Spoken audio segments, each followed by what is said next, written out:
Today is the 7th of September 2010, and this is the 49th time we are speaking on the Majjhima Nikāya Suttas. Tonight we come to another very important sutta, number 119, Kayagatasati Sutta, Mindfulness of the body, or recollection of the body. Thus have I heard. On one occasion, the Blessed One was living at Savatthi in Jeta's Grove, Anathapindika's park. Now a number of monks were sitting in the assembly hall where they had met together on returning from their alms round after their meal. When this discussion arose among them, "It is wonderful, friends, it is marvelous how it has been said by the Blessed One who knows and sees, Arahant Sammasambuddha, that mindfulness of the body, when developed and cultivated, is of great fruit and great benefit." However, the discussion was interrupted, for the Blessed One rose from meditation when it was evening, went to the assembly hall and sat down on a seat made ready. Then he addressed the monks thus, "Monks, for what discussion are you sitting together here now, and what was your discussion that was interrupted?" "Here, Venerable Sir, we were sitting in the assembly hall where we had met together on returning from our alms round after our meal. And this discussion arose among us. It is wonderful, friends, it is marvelous how it has been said by the Blessed One who knows and sees, Arahant Sammasambuddha, that mindfulness of the body, when developed and cultivated, is of great fruit and great benefit. This was our discussion, Venerable Sir, that was interrupted when the Blessed One arrived." "And how, monks, is mindfulness of the body developed and cultivated so that it is of great fruit and great benefit?" "Here a monk, gone to the forest, or to the root of a tree, or to an empty hut, sits down, having folded his legs crosswise, set his body erect, and established mindfulness in front of him. Ever mindful, he breathes in, mindful, he breathes out. Breathing in long, he understands, I breathe in long. Or breathing out long, he understands, I breathe out long. Breathing in short, he understands, I breathe in short. Or breathing out short, he understands, I breathe out short. He trains thus, I shall breathe in, experiencing the whole body of breath. He trains thus, I shall breathe out, experiencing the whole body of breath. He trains thus, I shall breathe in, tranquilizing the bodily volition. He trains thus, I shall breathe out, tranquilizing the bodily volition. As he abides thus diligent, ardent and resolute, his memories and intentions based on the household life are abandoned. With their abandoning, his mind becomes steadied internally, quieted, brought to singleness, and concentrated. That is how a monk develops mindfulness of the body. Stop for a moment. So here the Buddha says, talks about this mindfulness of the body, and the first body, the first object of meditation he discusses here is Anapanasati, mindfulness of the breath, which we went through last night. And the Buddha likes to talk about this because this is his own object of meditation, his particular method of meditation. Here, this last part is quite interesting. See, as he abides thus diligent, ardent and resolute, his memories and intentions based on the household life are abandoned. And with their abandoning, his mind becomes steadied internally, quieted, brought to singleness and concentrated. This one, when a monk first goes forth, there is a lot of memories based on the household life that comes to disturb him. And if he's not able to control this, bring this under control, very often a monk cannot stay long in robes. He will disrobe if he cannot fix this problem of being agitated by all these memories and all this. As the Buddha says, that family ties are extremely strong. So especially in the beginning, when a person first goes forth, I can say from my own experience, for 1 year, these memories kept haunting me, all these ties, and So it was only after 1 year that slowly I got used to it, and it wasn't so much agitated by it. So here the Buddha says that if we concentrate on meditation, that's the way to quiet our mind, make our mind more tranquil. Then we don't think so much. All this agitation in the mind is because of the habit of thinking. The Buddha says a normal person has this tendency for the mind to proliferate, which he calls papancha, proliferation of the mind. One thought becomes 10, 10 thoughts become 100, 100 thoughts become 1,000, multiplies very fast. There's nothing faster than the mind. So if you have a lot of attachments based on the home life, then all these memories come up. Again, monks, when walking, a monk understands, I am walking. When standing, he understands, I am standing. When sitting, he understands, I am sitting. When lying down, he understands, I am lying down. Or he understands accordingly however his body is disposed. As he abides thus diligent, ardent and resolute, his memories and intentions based on the household life are abandoned. That too is how a monk develops mindfulness of the body. Stop here for a moment. So here the Buddha is talking about this mindfulness of the four postures. So the point is to not allow the mind to stray. Whenever the mind strays, we become agitated, we are disturbed. So we have to keep our mindfulness always on the object of meditation. The Buddha always says that we should put our attention only on four things. Either it's the body, or on our feelings, or on our mind, or on the Dhamma that we have learned. Again, monks, a monk is one who acts in full awareness when going forward and returning, who acts in full awareness when looking ahead and looking away, who acts in full awareness when flexing and extending his limbs, who acts in full awareness when wearing his robes and carrying his outer robe and bowl, who acts in full awareness when eating, drinking, consuming food and tasting, who acts in full awareness when defecating and urinating, who acts in full awareness when walking, standing, sitting, falling asleep, waking up, talking and keeping silent. As he abides thus diligent, ardent and resolute, his memories and intentions based on the household life are abandoned. That too is how a monk develops mindfulness of the body. So this is also about mindfulness, mindfulness of whatever you do. So as I mentioned just now, is to be either putting your attention on these four objects of sati, recollection, or you're mindful of whatever you do. Again, monks, a monk reviews this same body up from the soles of the feet and down from the top of the hair, bounded by skin, as full of many kinds of impurity. Thus, in this body there are head hairs, body hairs, nails, teeth, skin, flesh, sinew, bone, marrow, kidney, heart, liver, diaphragm, spleen, lung, large intestine, small intestine, contents of the stomach, feces. There's one. And this sutta is not here. After feces is brain, bile, phlegm, pus, blood, sweat, fat, tear, grease, spittle, snot, all of the joint, urine. Just as though there were a bag with an opening at both ends full of many sorts of grain, such as hill rice, red rice, beans, peas, millet and white rice. And a man with good eyes were to open it and review it thus. This is hill rice, this is red rice, these are beans, these are peas, this is millet, this is white rice. So too a monk reviews this same body as full of many kinds of impurity thus. In this body there are head hairs, body hairs, etc. As he abides thus diligent, ardent and resolute, his memories and intentions based on the household life are abandoned. That too is how a monk develops mindfulness of the body. Stop here for a moment. This meditation on the 32 parts of the body is also known as the meditation on foulness or unattractiveness of the body.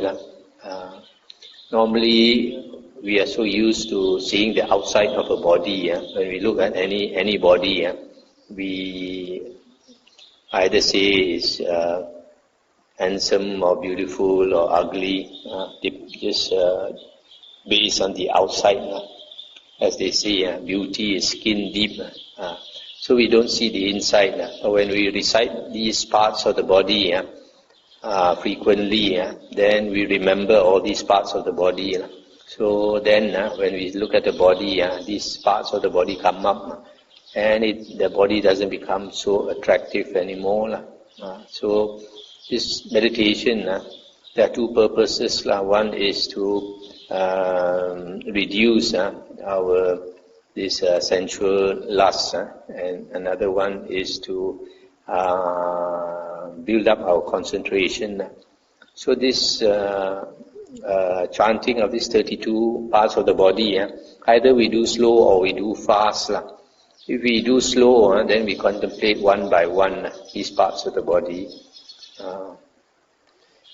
and that is more of an insight meditation.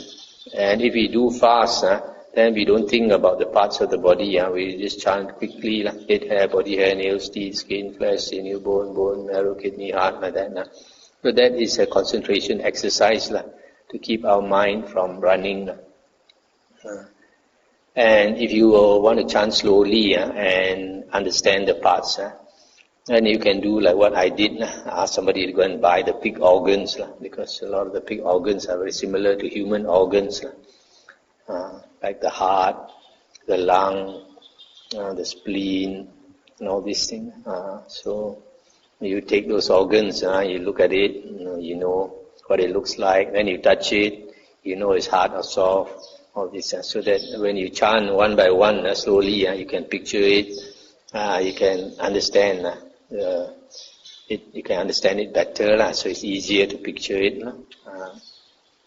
So this meditation, in fact, this meditation on the 32 parts of the body is the first meditation that the Buddha taught after enlightenment. When the Buddha taught his disciples meditation, this was the first meditation he taught them. So I was thinking, how come the Buddha himself practiced anapanasati, mindfulness of the breath? How come he taught the 32 parts of the body which he did not practice? So I thought probably a Sammasambuddha, if he wants to teach, he would probably look into the past, how the previous Sammasambuddhas taught. And maybe all the Sammasambuddhas teach this meditation, because we are so attached to the body, attached to lust, sensual desire, and all this. So it's very important to cut this. So also to see the body, besides being not so attractive, to see there's no self in the body, just composed of parts.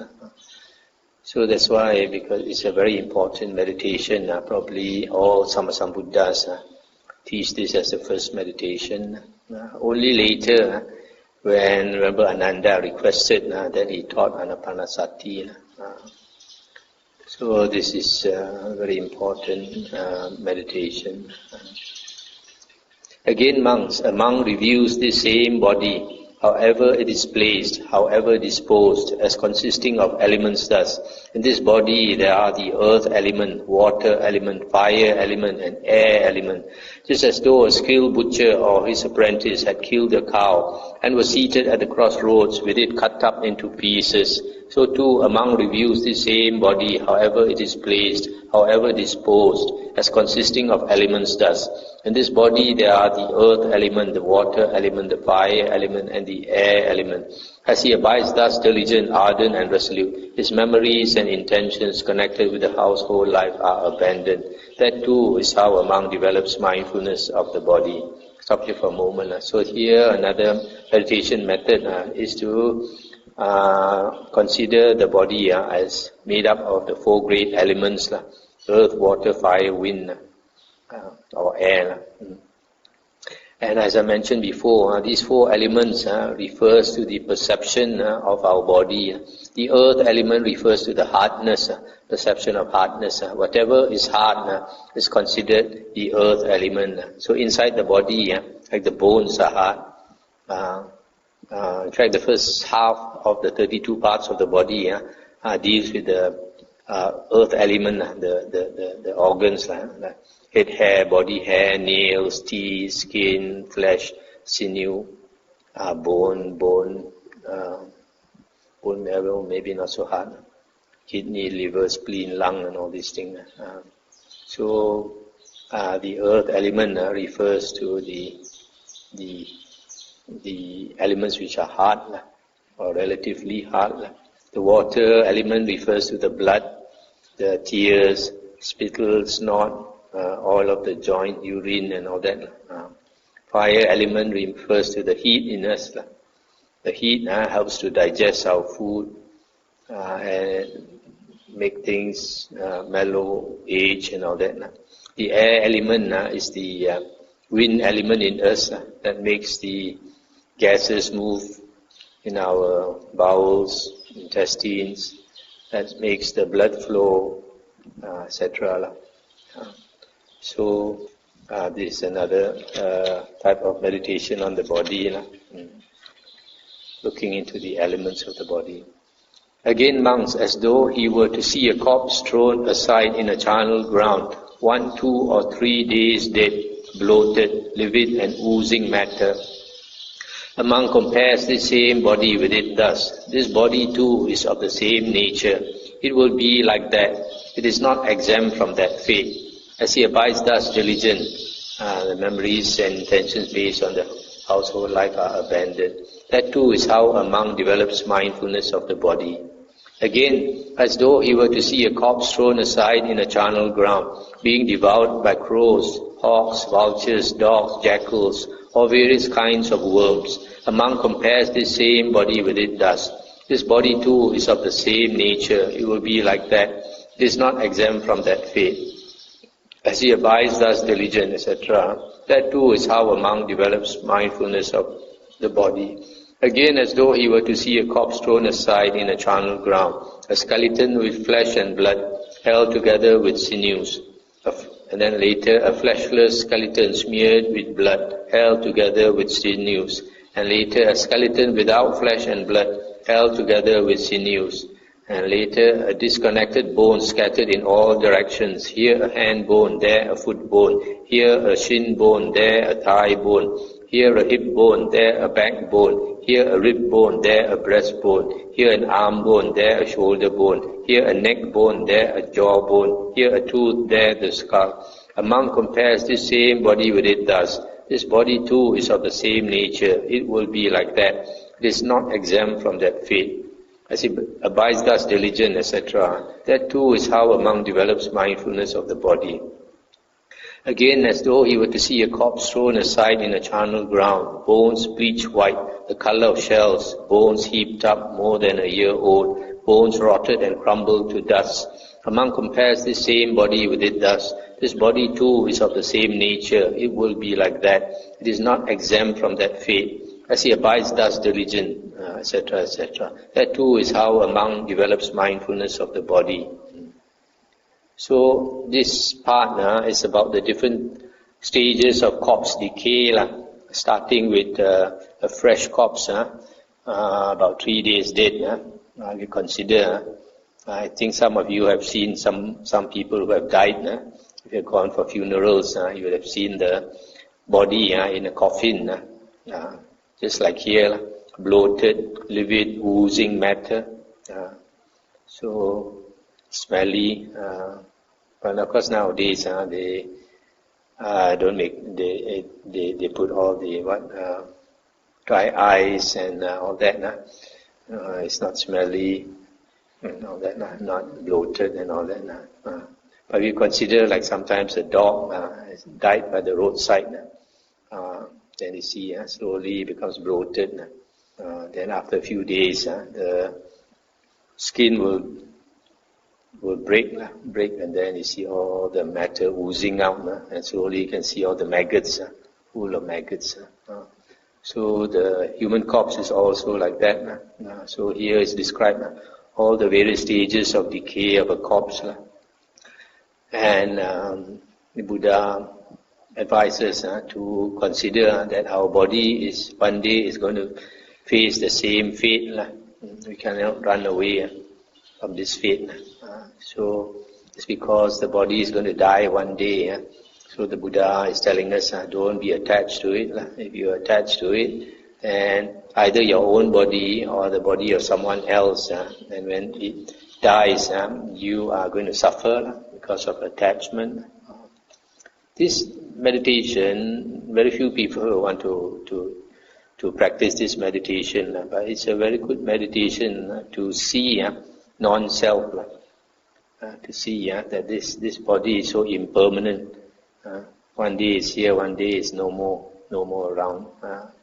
So it's a very, very, very good meditation to understand anatta, not self. Again, monks, quite secluded from sensual pleasures, secluded from unwholesome states, a monk enters upon and abides in the first jhana, which is accompanied by applied and sustained thought, with delight and pleasure born of seclusion. He makes the delight and pleasure born of seclusion drench, steep, fill and pervade this body, so that there is no part of his whole body unpervaded by the delight and pleasure born of seclusion. Just as a skilled bathman or a bathman's apprentice heaps bath powder in a metal basin and sprinkling it gradually with water, kneads it till the moisture wets his ball of bath powder, soaks it and pervades it inside and out, yet the ball itself does not ooze. So too a monk makes the delight and pleasure born of seclusion drench, steep, fill and pervade this body, so that there is no part of his whole body unpervaded by the delight and pleasure born of seclusion. As he abides thus diligent, etc., that too is how a monk develops mindfulness of the body. Stop here for a moment. There are not many suttas which gives this very detailed description of how to practice the first jhana. After getting the first jhana, the Buddha says you have to make the piti and sukha drench, steep, fill and pervade the whole body. So it shows when a person is in the first jhana, he can incline his attention to the body and make the piti and sukha drench and steep and fill the body. So it's not that when you enter the jhana, you're not aware of the body. Initially, you might not pay attention to the body, but as the Buddha says here, you can incline your intention to the body and make the piti and sukha drench and steep and fill the body. This is a very important instruction that nowadays you find is not taught by meditation teachers. That's why I always say the Buddha is the best teacher. All his instructions in the suttas are complete and perfect. Again, monks, with the stilling of applied and sustained thought, a monk enters upon and abides in the second jhana, which has self-confidence and singleness of mind without applied and sustained thought, with delight and pleasure born of concentration. Stop here for a moment. Last night I was trying to find this part actually. Actually, it says here in the second jhana, there is self-confidence and singleness of mind. In other words, this unification of mind in the second jhana is much more pronounced than in the first jhana. In the first jhana, you still have this vitaka and vichara, applied and sustained thought. But in the second jhana, vitaka and vichara is eliminated. There is no thought at all. There's unification of mind. Although there is awareness. He makes the delight and pleasure born of concentration.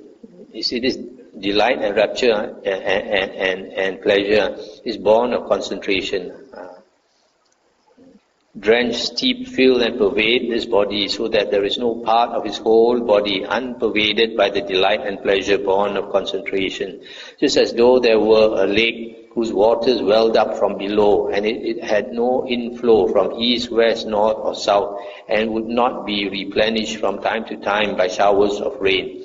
Then the cool fount of water welling up in the lake would make the cool water drench, steep, fill and pervade the lake, so that there would be no part of the whole lake unpervaded by cool water. So too a monk makes the delight and pleasure born of concentration drench, steep, fill and pervade this body, so that there is no part of his whole body unpervaded by the delight and pleasure born of concentration. As he abides thus diligent, etc. That too is how a monk develops mindfulness of the body.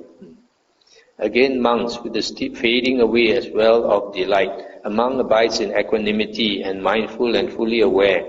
Still feeling pleasure with the body, he enters upon and abides in the third jhana, on account of which Noble Ones announced, he has a pleasant abiding, who has equanimity and is mindful. He makes the pleasure divested of delight, drench, steep, fill, and pervade this body, so that there is no part of his whole body unpervaded by the pleasure divested of delight.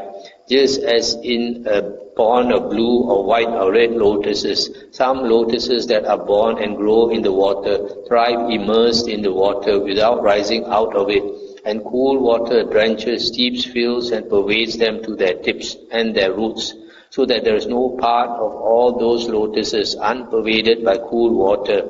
So too a monk makes the pleasure divested of delight drench, steep, fill and pervade this body, so that there is no part of his whole body unpervaded by the pleasure divested of delight. As he abides thus diligent, etc. That too is how a monk develops mindfulness of the body.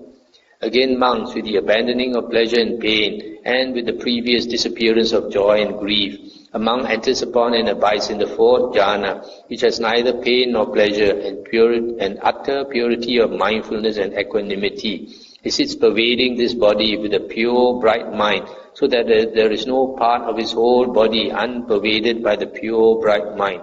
Just as though a man were sitting covered from head down with a white cloth, so that there would be no part of his whole body not covered by the white cloth. So too a monk sits pervading this body with a pure, bright mind, so that there is no part of his body unpervaded by the pure, bright mind. As he abides thus diligent, ardent and resolute, his memories and intentions based on the household life are abandoned. With their abandoning, his mind becomes steadied internally, quieted, brought to singleness and concentrated. That too is how a monk develops mindfulness of the body. Stop here for a moment. So here you see the difference of the fourth jhana from the others. Is that in this state of the fourth jhana, this brightness pervades the whole body and mind. And there is a sutta in the Anguttara Nikāya, I think, where the Buddha said, the most ideal condition for insight to arise is a mind cultivated until it is bright. When the mind, like in this fourth jhana, is cultivated until it is bright, all the kilesas, all the hindrances are totally eliminated at that point. So that's why in another sutta the Buddha says that a person who attains the fourth jhana, he understands everything that he needs to understand so clearly. His mind is so bright and so he can see very clearly things as they really are. Monks, anyone who has developed and cultivated mindfulness of the body has included within himself whatever wholesome states there are that partake of true knowledge. Just as anyone who has extended his mind over the great ocean has included within it whatever streams there are that flow into the ocean, so too anyone who has developed and cultivated mindfulness of the body has included within himself whatever wholesome states there are that partake of true knowledge. Monks, when anyone has not developed and cultivated mindfulness of the body, Mara finds an opportunity and a support in him. Suppose a man were to throw a heavy stone ball upon a mound of wet clay. What do you think, monks? Would that heavy ball find entry into that mound of wet clay? Yes, noble sir. So too, monks, when anyone has not developed and cultivated mindfulness of the body, Mara finds an opportunity and a support in him. Suppose there were a dry, sapless piece of wood, And a man came with an upper fire stick, thinking, I shall light the fire, I shall produce heat.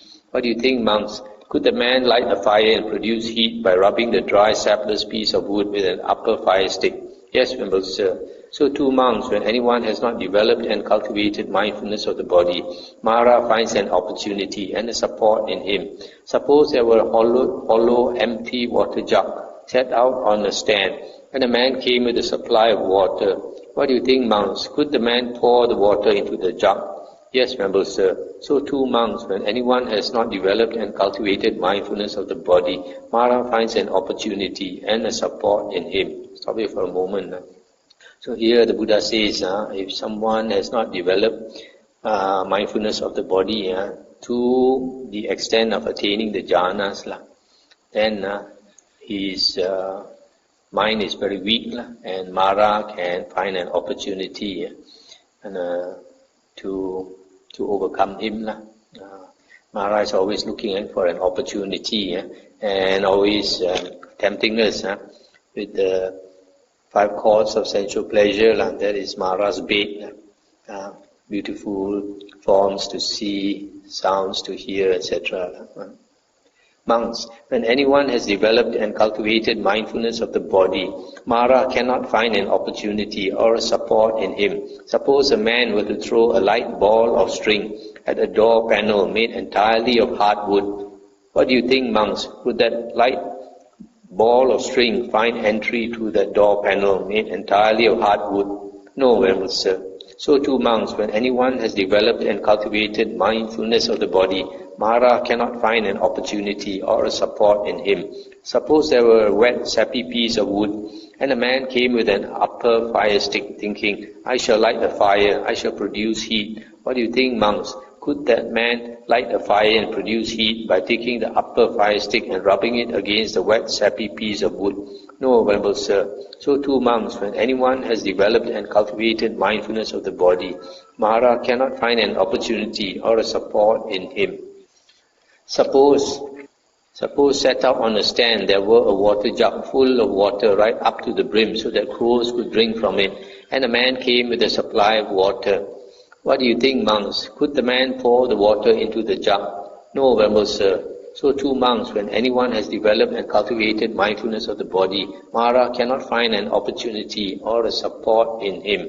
So here the Buddha is saying that when we develop mindfulness of the body to that extent mentioned here, having attained the jhanas, then Mara cannot overcome you with all the bait.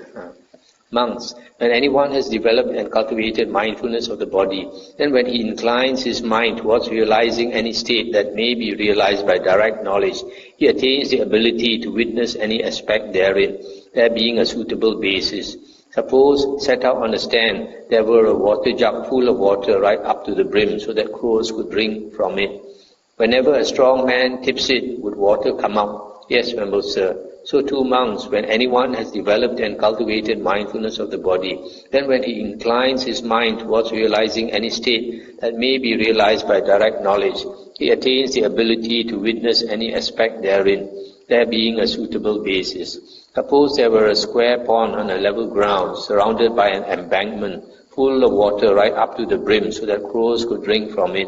Whenever a strong man loosens the embankment, would water come out? Yes, venerable sir. So too, monks, when anyone has developed and cultivated mindfulness of the body, he attains the ability to witness any aspect therein, there being a suitable basis. Suppose there were a chariot on even ground at the crossroads, harnessed to thoroughbreds, waiting with goad lying ready, so that a skilled trainer, a charioteer of horses to be tamed, might mount it, and taking the reins in his left hand and the goad in his right hand, might drive out and back by any road whenever he likes. So too, monks, when anyone has developed and cultivated mindfulness of the body, etc., he attains the ability to witness any aspect therein, there being a suitable basis. So here the Buddha says, if a person has developed mindfulness of the body, then he can attain whatever knowledge he wants to attain, provided there is a suitable basis. And this suitable basis must be the 4 jhanas. Because in the suttas, the Buddha always says, when a person has attained the 4 jhanas, the 4 rupa jhanas, Then if he wants to attain the various abhinyas, the higher knowledges or the psychic powers, he can attain them up to destruction of the asavas, which means liberation.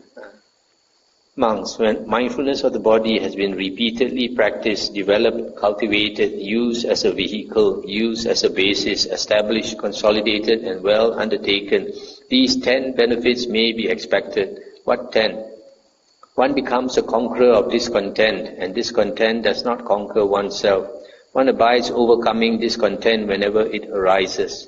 Now stop here for a moment. This discontent, you can see it like when a person first renounces, then all that memories and intentions based on the home life surface, then he's very agitated, very discontented. But if he practices very hard mindfulness of the body, then he overcomes this discontent.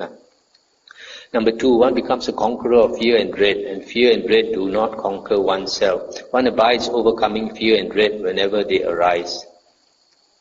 Just earlier we read one sutta, how the fool, fear arises in the fool, not in the wise man. And I mentioned that this fear is because the fear is inside of him, that it surfaces whenever the outside conditions are right. So that is partly because the mind is not strong. The mind has fear, the mind is agitated. But if a person practices this mindfulness of the body and the mind becomes one-pointed, then the mind calms down and fear and dread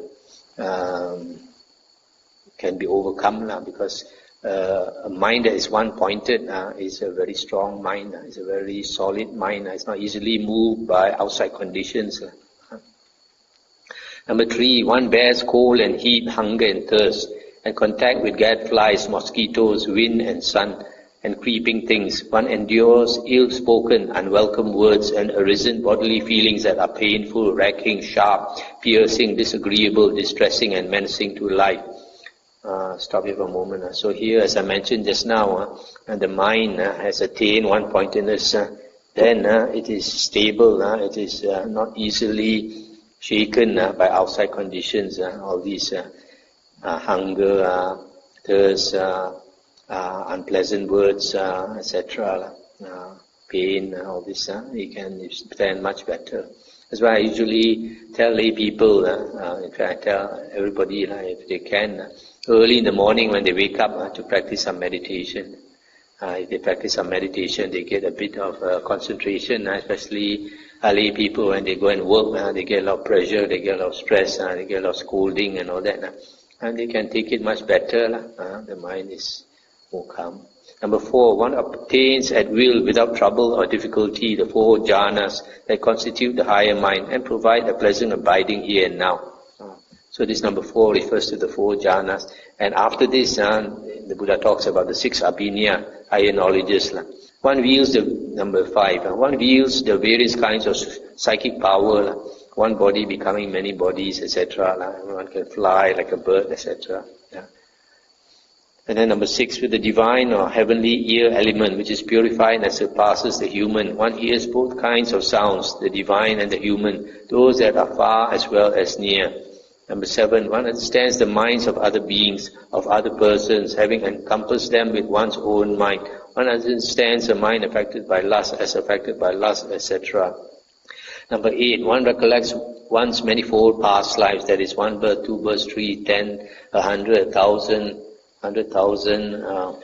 cycles of world system, etc. Thus with the aspects and particulars, one recollects one's manifold past lives. With the divine eye, which is purified and surpasses the human, one sees beings passing away and reappearing, inferior and superior, fair and ugly, fortunate and unfortunate, and one understands how beings pass on according to their actions. 10. By realizing for oneself with direct knowledge, one here and now enters upon and abides in the liberation by mind and liberation by wisdom that are taintless with the destruction of the taints. Monks, when mindfulness of the body has been repeatedly practiced, developed, cultivated, used as a vehicle, used as a basis, established, consolidated and well undertaken, these 10 benefits may be expected. That is what the Blessed One said. The monks were satisfied and delighted in the Blessed One's words. That's the end of the sutta. Just to recap, when the Buddha says mindfulness of the body, here the Buddha gives a few examples. Breathing is one, because the Buddha says the breath is a type of body. And if a person practices this meditation on the breath diligently, when the mind becomes one-pointed and concentrated, and the memories and intentions based on the household life fade away. And then the next one is the posture, to be aware of the four postures, whether you are walking or standing or sitting or lying down. Always be mindful of your posture without allowing the mind to stray and think. The third one is mindfulness of whatever we do, whether we are eating or drinking or stretching our hand or wearing our clothes, etc. And the next one is the 32 parts of the body, to recite the parts of the body and to consider one by one. That's one way, or to recite fast and use it as a concentration exercise. And the next one is to consider the body as made out of the four great elements, earth, water, fire, wind. And after that is the contemplation of the corpse, to consider how one day, not too far, not too distant future, our body will become a corpse, become bloated, blue-black, oozing matter and all that, stinking. So after that, it will decay, and the flesh will slowly disappear. Slowly, the sinews also will break up, and then the bones start to go in different directions. And after a few years, even the bones also will crumble to dust. And then after that, attaining the jhanas by practicing unremitting mindfulness on one object all the time, that will bring you to the jhanas.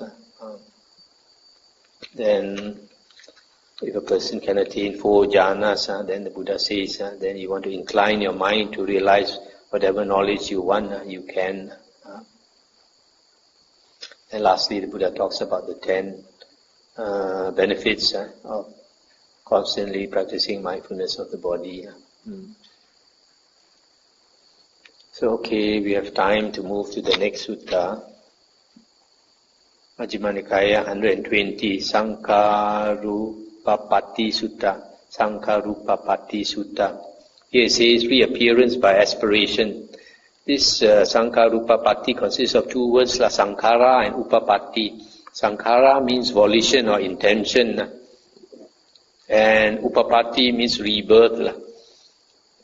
So another translation is rebirth by volition, taking rebirth, where you want to be reborn according to your volition or intention. Thus have I heard. On one occasion, the Blessed One was living at Savatthi in Jeta's Grove, Anathapindika's park. There he addressed the monks thus, "Monks, Venerable Sir," they replied. The Blessed One said, "Monks, I shall teach you reappearance or rebirth in accordance with one's aspiration. Listen and attend closely to what I shall say." "Yes, Venerable Sir," the monks replied. The Blessed One said, "Hear, monks, a monk possesses faith, virtue, learning, generosity and wisdom. He thinks, oh, that on the dissolution of the body after death, I might reappear in the company of well-to-do nobles.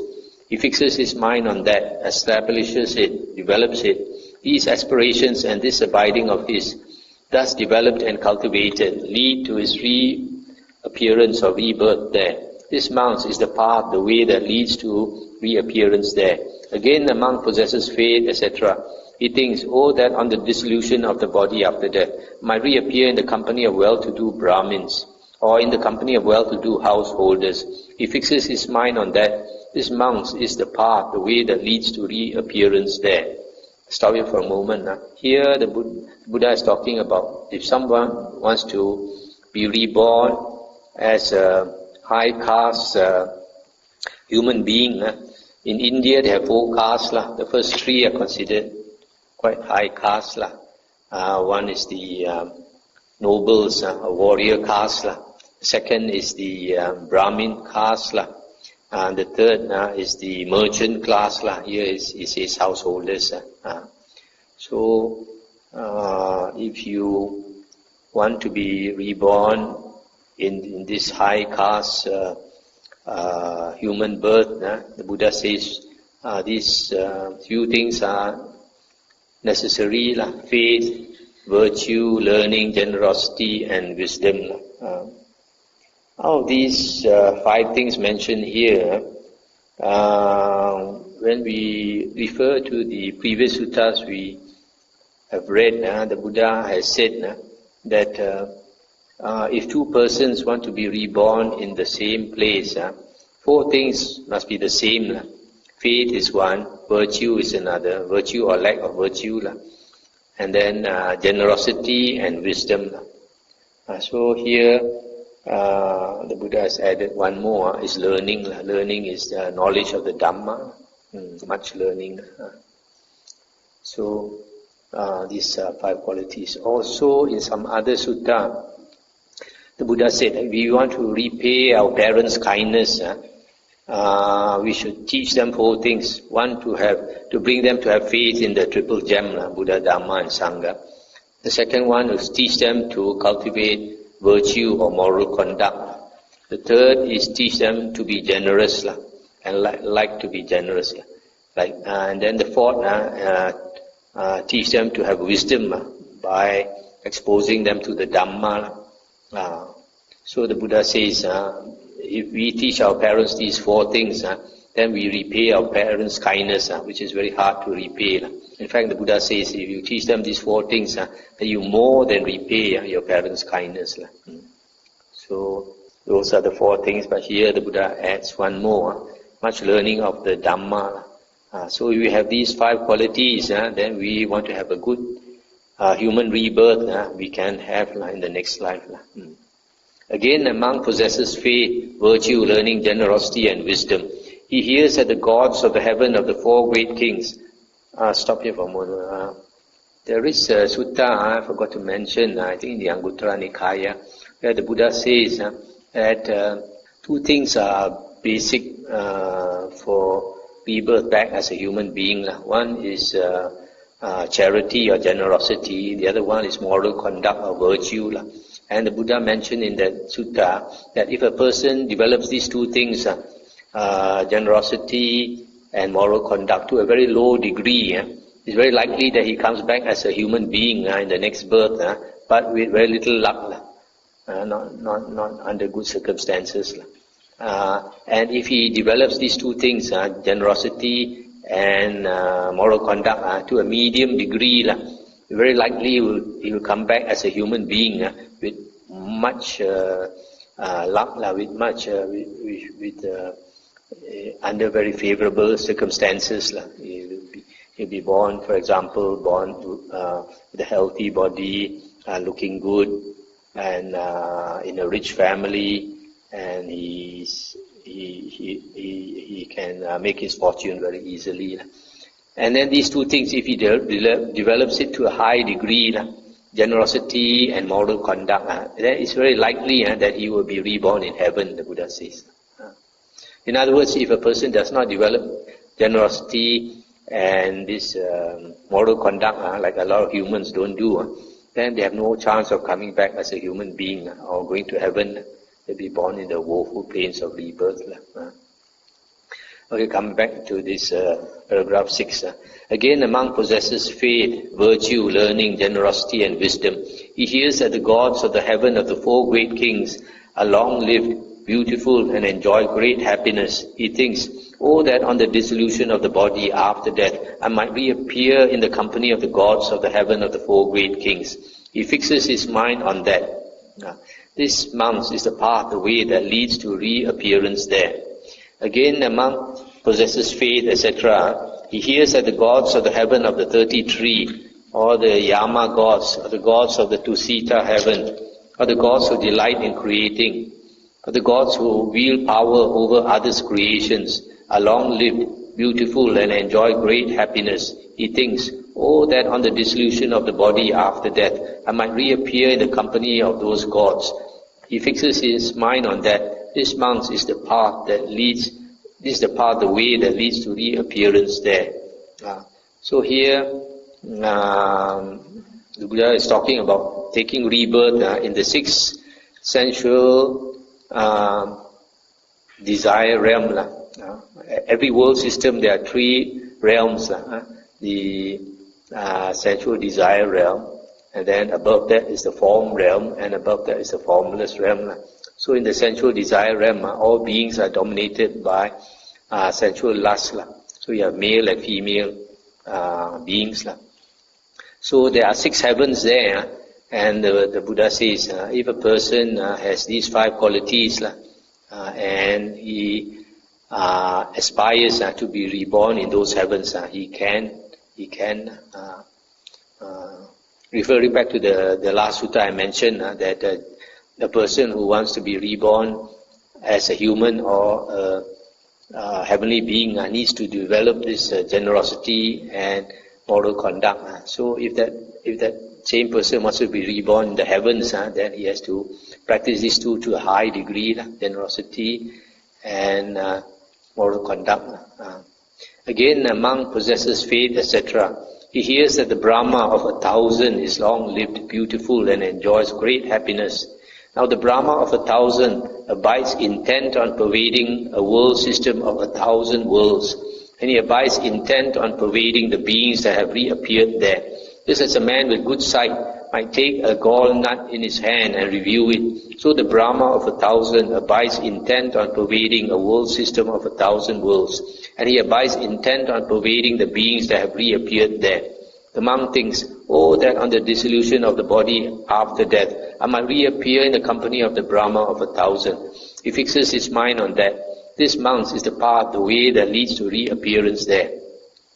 Again, the monk possesses faith, etc. He hears that the Brahma of 2,000, the Brahma of 3,000, the Brahma of 4,000, the Brahma of 5,000 is long-lived, beautiful, and enjoys great happiness. Now the Brahma of 5,000 abides intent on pervading a world system of 5,000 worlds, and he abides intent on pervading the beings that have reappeared there. Just as a man with good sight might take 5 gall nuts in his hand and review them, so the Brahma of 5,000 abides intent on pervading a world system of 5,000 worlds, and he abides intent on pervading the beings that have reappeared there. The monk thinks, oh, that on the dissolution of the body after death, I might reappear in the company of the Brahma of 5,000. He fixes his mind on that. This, monks, is the path, the way that leads to reappearance there. Again, the monk possesses faith, etc. He hears that the Brahma of 10,000 is long-lived, beautiful, and enjoys great happiness. Now the Brahma of 10,000 abides intent on pervading a world system of 10,000 worlds, and he abides intent on pervading the beings that have reappeared there. Just as a fine beryl gem of purest water, 8-faceted, well-cut, lying on red brocade, glows, radiates, and shines.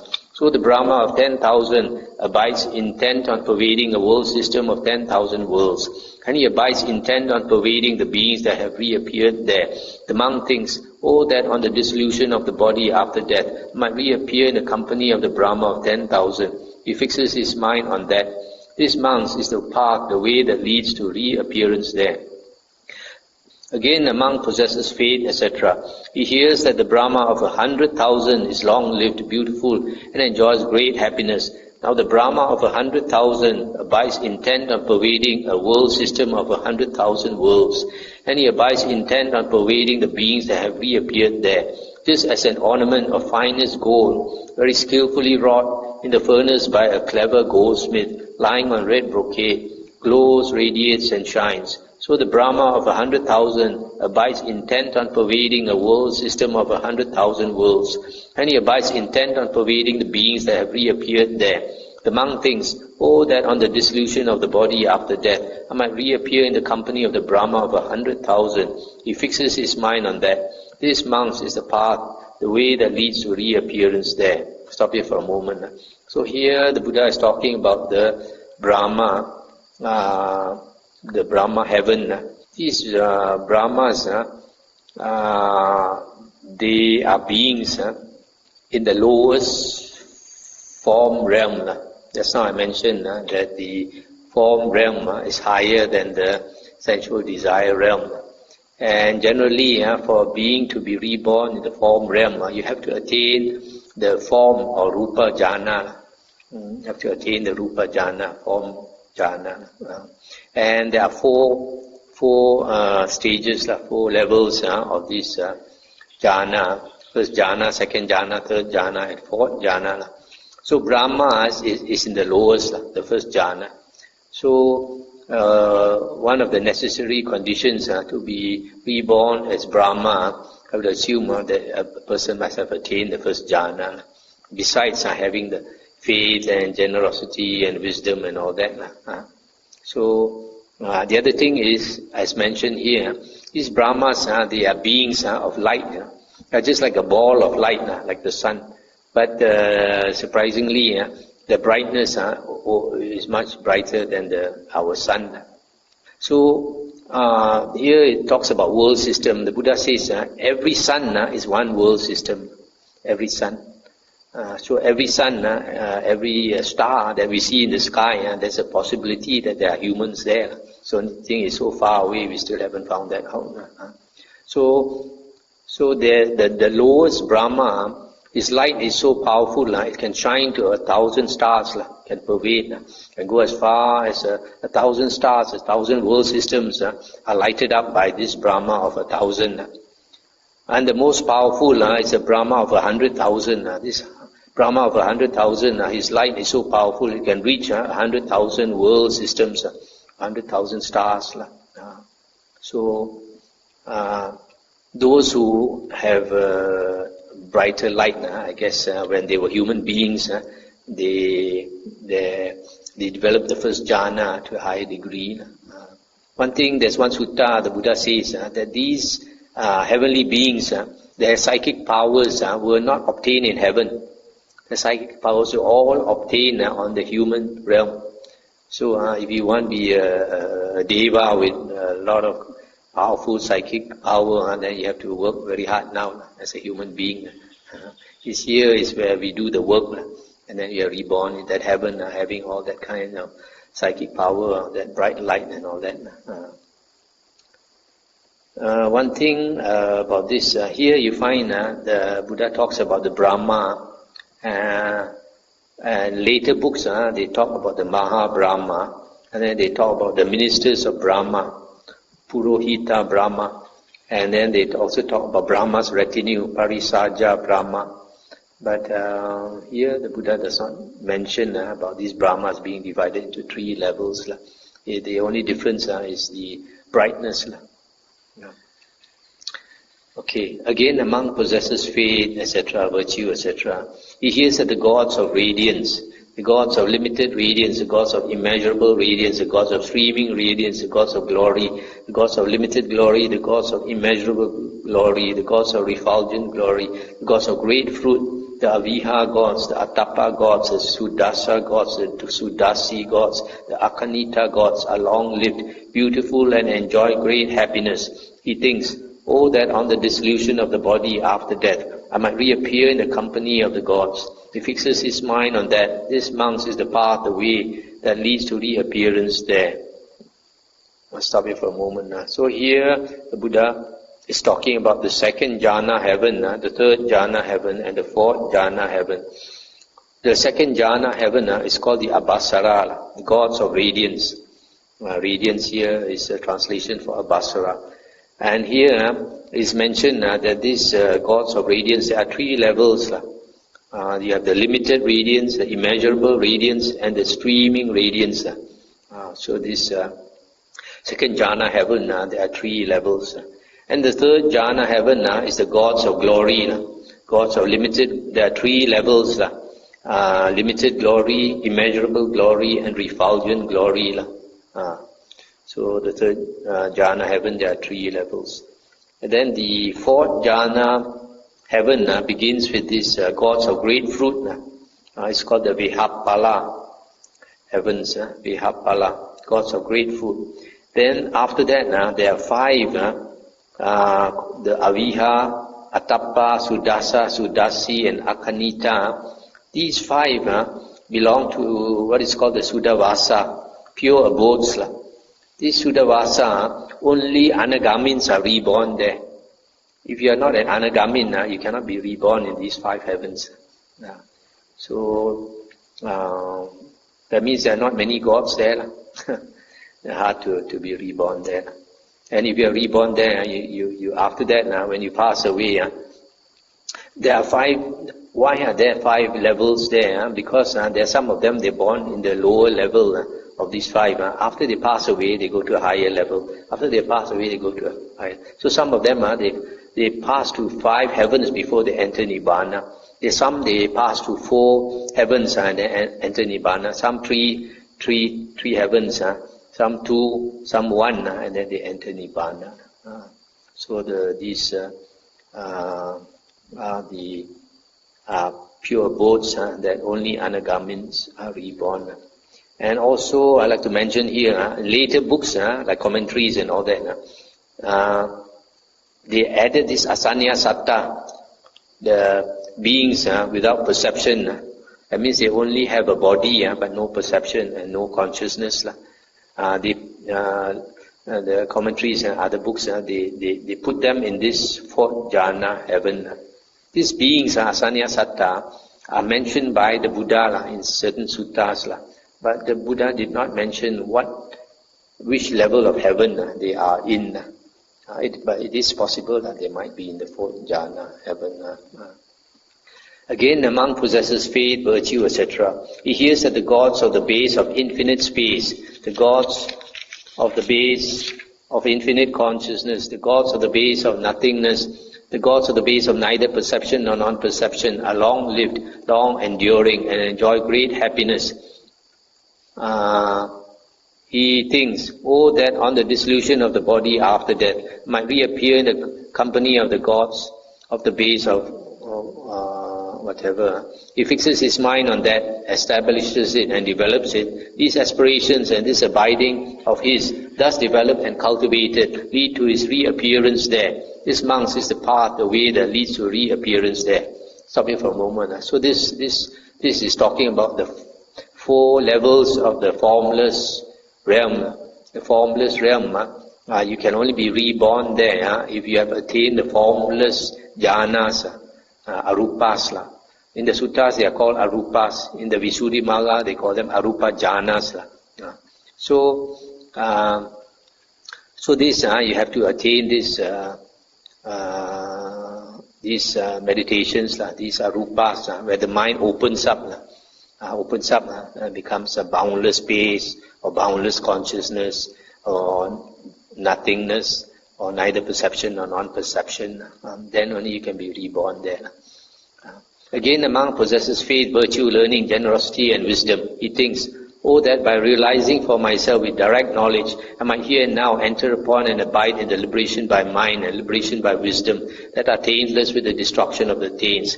And by realizing for himself with direct knowledge, he here and now enters upon and abides in the liberation by mind and liberation by wisdom that are taintless with the destruction of the taints.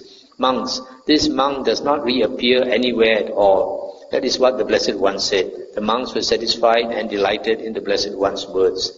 So this last part is the monk who aspires to attain Nibbana, and then he attains liberation by mind or liberation by wisdom, and so he attains Nibbana. But here the Buddha says he does not reappear anywhere at all, because Nibbana is the state where the 6 consciousnesses stop.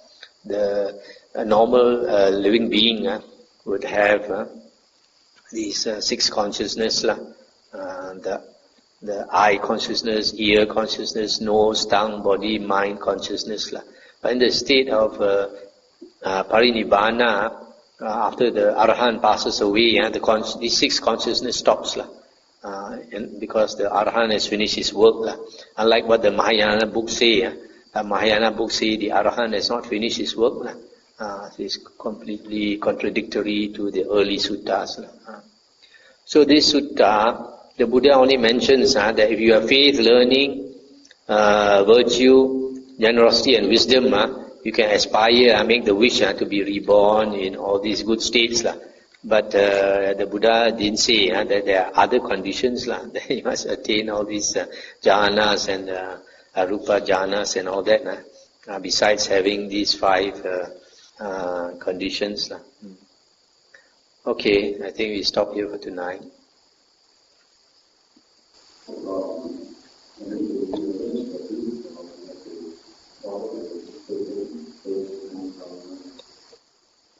It depends. If you want to chant the 32 parts of the body, you can rearrange them anywhere, any order you want. But they have been put in this order because the first half of it, roughly, are the earth element, the harder parts of the body, and the second half are all the liquids. You see, like bile, phlegm, pus, blood, sweat, fat, tear, grease, spittle, snot, all of the joint, oil of the joint, urine. This refers to the liquid part. Can we end here? There's no more question.